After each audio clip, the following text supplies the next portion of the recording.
आकाशवाणी सांगली केंद्र. महात्मा फुले जयंतीनिमित्त प्रासंगिक लेख. सामाजिक क्रांतीचे दीपस्तंभ महात्मा ज्योतिराव फुले. लेखन प्रवीण टाके. उपसंचालक माहिती, विभागीय माहिती कार्यालय, कोल्हापूर.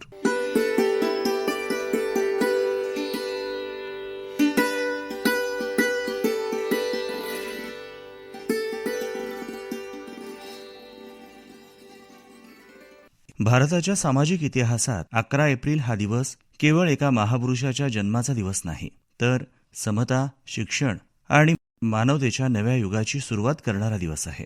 महात्मा ज्योतिराव गोविंदराव फुले यांच्या जन्मामुळे भारतीय समाजव्यवस्थेला नवी दिशा मिळाली. सन 1827 मध्ये जन्मलेल्या या युगपुरुषाच्या विचारांचा प्रकाश आजही समाजाच्या प्रत्येक स्तरावर जाणवतो.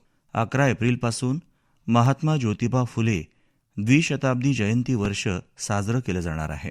महाराष्ट्र शासनानं मुख्यमंत्री श्री देवेंद्र फडणवीस यांच्या मार्गदर्शनात द्विशताब्दी जयंती समिती स्थापन केलेली आहे. समाजातील समता, शिक्षण, स्त्री सक्षमीकरणाचे विचार लोकांपर्यंत पोहोचवण्याचा राज्य सरकारने संकल्प केला आहे. त्यामुळे 11 एप्रिलचा दिवस भारताच्या सामाजिक समतेच्या तेजस्वी द्विशताब्दी पर्वाचा दिवस म्हणूनही देशात साजरा होत आहे. त्यांच्या द्विशताब्दी जयंती वर्षाच्या पार्श्वभूमीवर त्यांच्या कार्याचा पुनर्विचार करणं म्हणजे केवळ इतिहासाचे स्मरण नसून वर्तमानाला दिशा देण्याचं कार्य आहे. महात्मा फुले यांच्या विचारविश्वाचा केंद्रबिंदू म्हणजे सर्वात मोठा धर्म आहे ही भूमिका. त्यांनी धर्म, जात, पंथ या पलीकडे जाऊन माणुसकीचा विचार मांडला. त्यांच्या लेखनात आणि कृतीतून सतत दिसून येते की समाजातील अन्याय आणि विषमता दूर केल्याशिवाय खरी प्रगती होऊ शकत नाही. त्यांनी मांडलेली समतेची संकल्पना ही केवळ तात्विक नव्हती, तर ती प्रत्यक्ष कृतीतून साकारलेली होती. महात्मा फुले यांनी घेतलेला सर्वात क्रांतिकारी निर्णय म्हणजे शिक्षणाचा प्रसार. त्यांनी प्रथम स्वतःच्या पत्नीला सावित्रीबाई फुले यांना शिक्षित केलं आणि त्यानंतर 1848 मध्ये पुण्यात मुलींसाठी पहिली शाळा सुरू केली. सावित्रीबाईंनीही समाजाच्या विरोधाला न जुमानता स्वतःला शिक्षणासाठी वाहून घेतलं. शेण गोट्यांचा मारा सहन करीत सावित्रीबाईंनी स्त्री शिक्षणाचा पाया रचला. ज्योतिबा आणि सावित्री या दाम्पत्याच्या त्या काळातील सामाजिक बंडामुळे शिक्षणाची दारे सर्वांसाठी खुली झाली. त्या काळात स्त्री शिक्षणाला तीव्र विरोध असतानाही त्यांनी मागे हटणे स्वीकारले नाही. शिक्षण हेच शोषणाविरुद्धचे सर्वात प्रभावी अस्त्र आहे ही त्यांची धारणा होती. या कार्यातून त्यांनी समाजातील अज्ञानाची वेळी तोडण्याचा प्रयत्न केला. अविद्या हेच शोषणाचे मुख्य कारण आहे हे सांगताना त्यांनी समाजाला याबाबतचा कठोर संदेश दिला. विद्येविना मती गेली, मतीविना नीती गेली, नीतीविना गती गेली, गतीविना वित्त गेले, वित्तविना शूद्र खचले, इतके अनर्थ एका अविद्येने केले. त्या काळातील समाज रूढी परंपरांच्या कठोर बंधनात अडकलेला होता. बालविवाह, सतीप्रथा, स्त्रीदास्य आणि अस्पृश्यता यासारख्या प्रथांनी समाजाला जखडून ठेवलेलं होतं.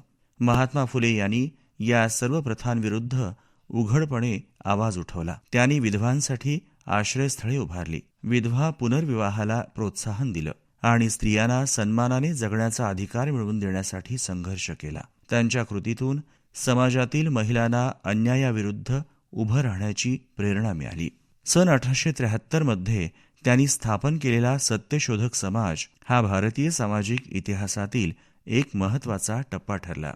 या संस्थेच्या माध्यमातून त्यांनी जातीभेद, अंधश्रद्धा आणि सामाजिक विषमता याविरुद्ध संघटित लढा उभारला. सत्यशोधक समाजानं समाजाला विचार करण्याची नवी दिशा दिली, ज्यामध्ये सत्य, समता आणि बंधुता यांना केंद्रस्थानी ठेवलेलं आहे.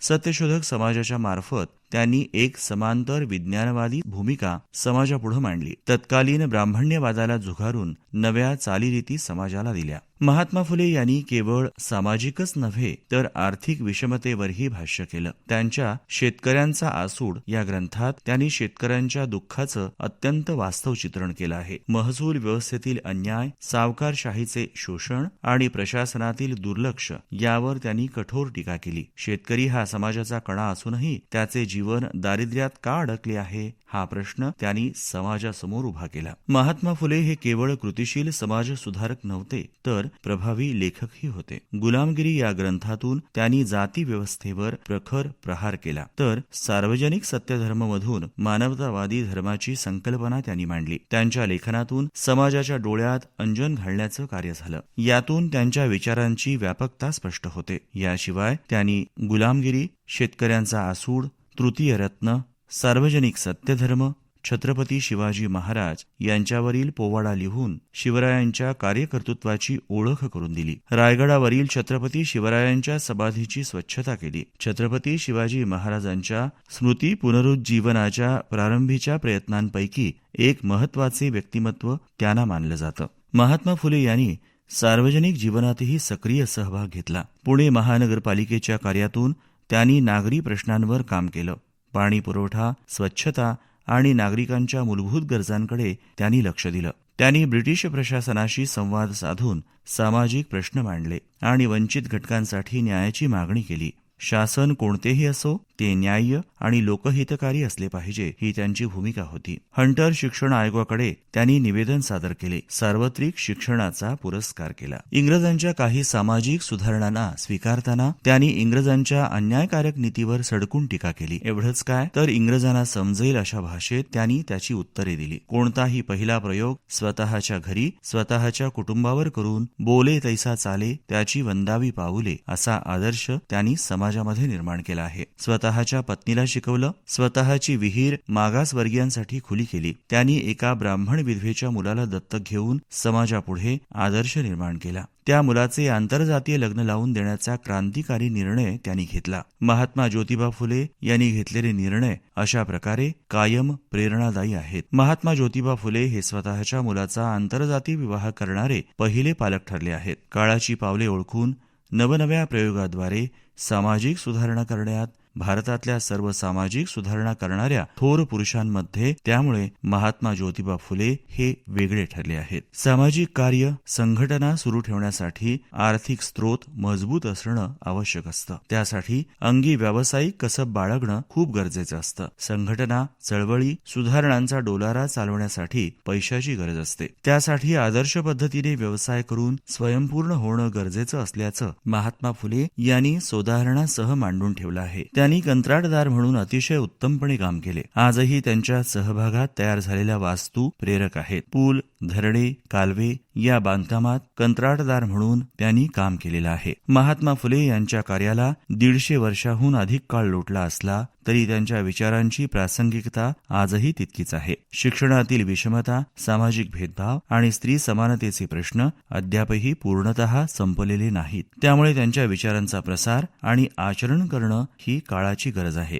त्यांच्या कार्याचा अभ्यास केल्यास समाज परिवर्तनासाठी आवश्यक असलेली दृष्टी मिळते. महात्मा ज्योतिराव फुले हे एक व्यक्तिमत्व नसून एक चळवळ, एक विचारधारा आणि एक प्रेरणास्त्रोत आहेत. त्यांच्या कार्यातून राजर्षी छत्रपती शाहू महाराज, भारतरत्न डॉक्टर बाबासाहेब आंबेडकर यांनी प्रेरणा घेतली. त्यांच्या कार्यामुळेच महाराष्ट्राला फुले शाहू आंबेडकरांचा महाराष्ट्र ही ओळख प्राप्त झाली आहे. त्यांच्या 200 जयंती वर्षानिमित्त त्यांच्या विचारांचं स्मरण करणं म्हणजे केवळ आदर व्यक्त करणं नव्हे, तर त्या मूल्यांना आपल्या जीवनात रुजवण्याचा संकल्प करणं होय. महाराष्ट्र शासनानं या संदर्भात विशेष समिती स्थापन केली असून वर्षभर महात्मा ज्योतिराव फुले यांच्या जीवनकार्याला साजेशा विविध कार्यक्रमांचं आयोजन करण्यात येणार आहे. त्यांच्या विचारांचा प्रसार करून सामाजिक समतेचा संदेश जनतेपर्यंत पोहोचवण्याचा हा एक महत्त्वपूर्ण प्रयत्न ठरणार आहे.